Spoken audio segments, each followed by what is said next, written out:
February 8, andito kami sa Metropolitan Chinese. Dito sa may Bangbang. Eto, magpapacheck up lang.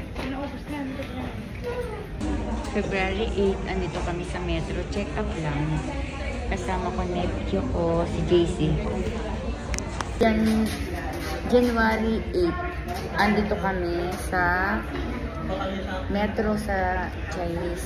Ito, kasama ko si JC, ang pamangkin ko. Eh, bawal kasi ang walang face mask. Kanina dun sa guard, hindi kami pinapasok. Kaya hinabol ko pa yung sasakyan ni Bossing para kumuha lang kami ng face mask. Ito, halos lahat ng tao naka-face mask. Kaya, back to face mask ulit. February 8, andito kami sa Metro, nagpapacheck up. Bawal ang walang face mask. Kaya, face mask ulit.